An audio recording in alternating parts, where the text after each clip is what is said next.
भारतीय सेना के दो वरिष्ठ हमारे फौजी, एक कर्नल कुरैशी और एक विंग कमांडर न्योमिका, इन दोनों बहादुर योद्धाओं ने मिलिट्री ऑपरेशंस की जानकारी दी, पूरे देश को दी। और मुझे भारतीय होने के नाते कर्नल कुरैशी और विंग कमांडर न्योमिका, इन दोनों ने जिस कुशलतापूर्वक तरीके से मिलिट्री एक्शंस की जानकारी पूरे देश को दी, उस पर हम सबको बहुत फ़ख्र है। और मैं समझता हूं कि जिस प्रकार मध्य प्रदेश के एक मंत्री ने अपशब्द का इस्तेमाल किया कर्नल कुरैशी के लिए विशेष रूप से, उस पर मुझे लगता है कि उनको सरकार में रहने का कोई अधिकार नहीं है।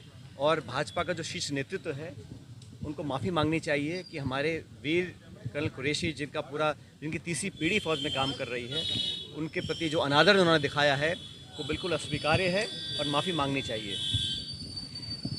कल फिर हमने देखा कि राष्ट्रपति ट्रंप सऊदी अरब की यात्रा पे गए और वहाँ पे एक बार और उन्होंने बड़े स्पष्ट रूप से कहा कि भारत और पाकिस्तान के बीच जो युद्ध विराम कराया गया वो उनके द्वारा कराया गया, और जो शर्त रखी थी उसमें व्यापार की मात्रा बढ़ाने के लिए उन्होंने प्रस्ताव रखा, जिस पर भारत और पाकिस्तान दोनों सहमत हो गए। बार बार अमेरिका के राष्ट्रपति जो ये बयान दे रहे हैं, उसका भी स्पष्ट, सटीक और उच्च स्तरीय लेवल पर कोई खंडन नहीं किया गया है।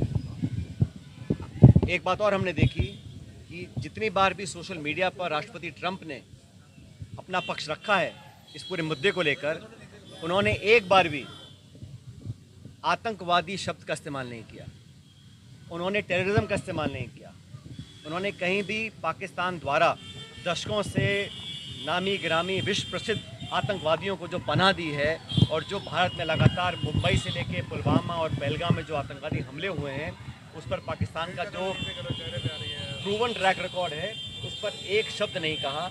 और आश्चर्यजनक बात यह है, मोस्ट सरप्राइजिंगली, वो कश्मीर को बीच में लेकर आ गए। हमारे 26 निहत्थे सैलानियों को मौत की घाट उतारा गया, भारत पर आक्रमण बोला गया।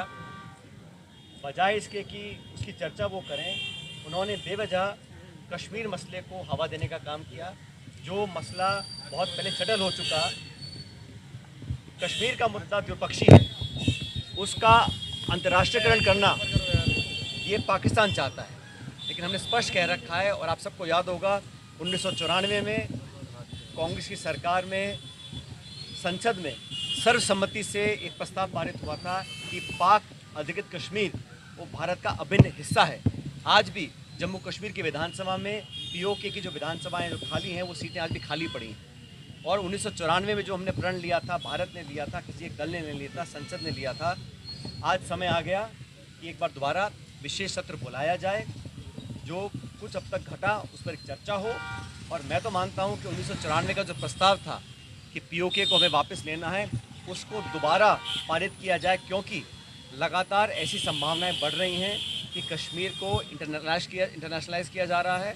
और ये अमेरिका बोल रहा है कि हिंदुस्तान पाकिस्तान की कहीं हम एक न्यूट्रल साइड में मीटिंग करवाएंगे, तो ये मीडिएशन, थर्ड पार्टी इन्वॉल्वमेंट, ये भारत की दशकों पुरानी जो स्टेटेड पॉलिसी है उसके विपरीत जाता है। इसलिए 1994 के जो हमने प्रस्ताव पारित किया था, उसको दोबारा पारित करने का समय आ गया, ताकि पूरा विश्व देख सके कि पीओके के मुद्दे पर, आतंकवाद के मुद्दे पर, आतंकवाद को जड़ से ख़त्म करने के मुद्दे पर पूरा भारत एक है। वर्तमान सरकार को अप्रत्याशित समर्थन कांग्रेस ने दिया, विपक्ष ने दिया, और 140 करोड़ लोग आतंकवाद को जड़ से ख़त्म करने के लिए संकल्पित हैं। इसमें कोई किसी को डाउट नहीं होना चाहिए। लेकिन दुर्भाग्यवश जो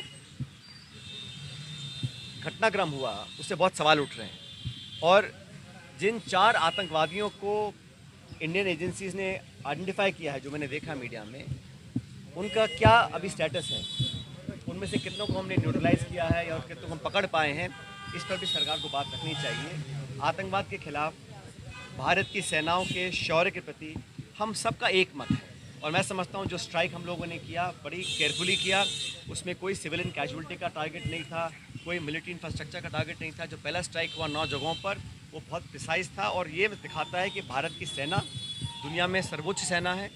Indian army is the most professional army. और हमारे जो एयर स्ट्राइक रहा, स्पेसिफिक टारगेट था, प्रिसीजन बॉम्बिंग थे, उसका मैं समझता हूँ सबने स्वागत किया। लेकिन उसके बाद अचानक जो युद्ध विराम की घटना की घोषणा अमेरिका के राष्ट्रपति कर रहे हैं, वो अप्रत्याशित आज तक कभी नहीं हुआ। और प्रधानमंत्री जी ने स्टेटमेंट दिया, अच्छी बातें बोली और मैं उम्मीद करता हूँ कि सारी बातें सच हों, लेकिन उन्होंने अभी तक इस पर स्पष्टीकरण नहीं दिया कि जो सीज फायर हुआ वो इंक्रीज ट्रेड वॉल्यूम्स के को दिखाकर किया गया, कश्मीर में मध्यस्थता को स्वीकार कर किया गया। ये ठीक है, विदेश मंत्रालय के प्रवक्ता बोल रहे हैं कि हमारी पॉलिसी में कोई चेंज नहीं है, लेकिन जो परसेप्शन दुनिया में बना है उसका भी हम लोगों को ध्यान रखना पड़ेगा। और हमेशा से पिछले 25 सालों में इंडिया की तुलना, भारत की तुलना चीन से हो रही थी और होनी भी चाहिए। पाकिस्तान जो एक फील्ड स्टेट है जहाँ पे आईएसआई और आर्मी देश को कंट्रोल करते हैं, वहाँ की सरकारों में इतनी ताकत नहीं है कि वो अश्योरेंस दे सके। जो अभी सीज़ फायर हुआ है वो ऐसी क्या अश्योरेंस मिली है कि आने वाले समय में जो पाकिस्तान को IMF का लोन मिला है, जो अमेरिका उनसे इंक्रीज ट्रेड व्यापार की बात कर रहा है, जो उनके पास जो आर्थिक समृद्धि आएगी, क्या वो उस धन का, उस पैसे का दुरुपयोग करके दोबारा से आतंकी को पनाह देने का काम नहीं करेंगे? क्या जो बंकर, जो इंफ्रास्ट्रक्चर उन्होंने बनाए, ट्रेनिंग कैंप्स बनाए हुए हैं जो हमने ध्वस्त किए हैं, क्या दोबारा वो नहीं पनपेंगे? ऐसी क्या अश्योरेंस हमको मिली है सीज़ फायर के माध्यम से? इस बात पे हम लोगों को स्पष्टीकरण मेरे को लगता है सरकार को देना चाहिए। और जिन लोगों ने सीज़ फायर किया, उसी रात लगातार सीज़ फायर का उल्लंघन हुआ, वायलेशंस हुए, बॉर्डर पर बमबारी हुई, गोलाबारी हुई, अनेक सैकड़ों निर्दोषों की जानें गई हैं। तो उन लोगों की विश्वसनीयता पर कितना विश्वास किया जाए जो सीज़ फायर की घोषणा के चंद घंटों बाद बमबारी कर रहे हैं? तो ये जो पूरे 2-3 दिन का मसला है, और भी सऊदी अरेबिया जाके डोनाल्ड ट्रंप राष्ट्रपति ने जो बातें दोबारा बोली हैं, उसका सीधे तौर पर खंडन सरकार ने नहीं किया है।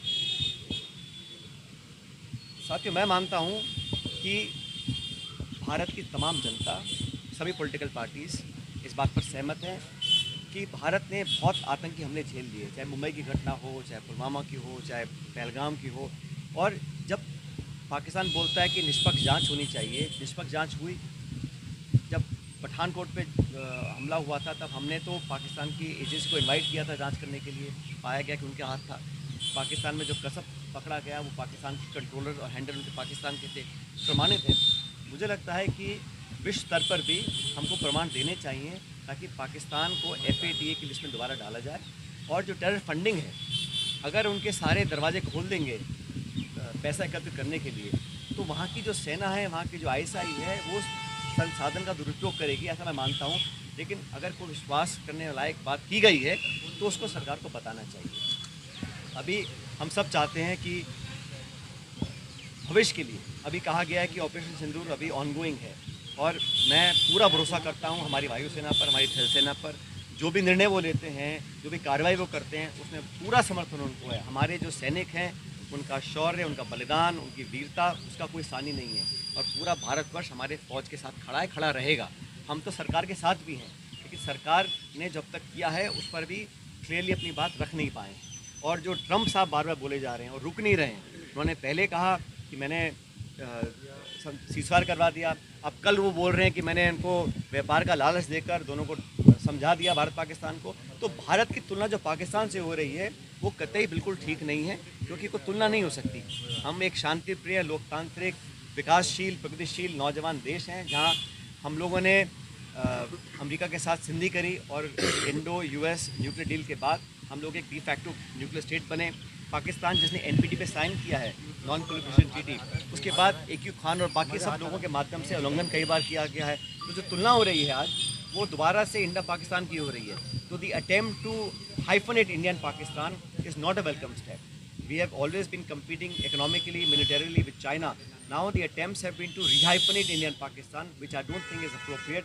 We must strongly come out and stop that from happening, and we must mobilize the international community to make sure that Pakistan eradicates terrorism from its roots. There has to be solid assurance for the future that India will not fall victim to any other terror plots that Pakistan has been doing for the last 25 years. And I don't think the people in charge of Pakistan today are in a position to give that commitment? If so, then we must hear directly as to what are the assurances that have been given when the ceasefire was announced.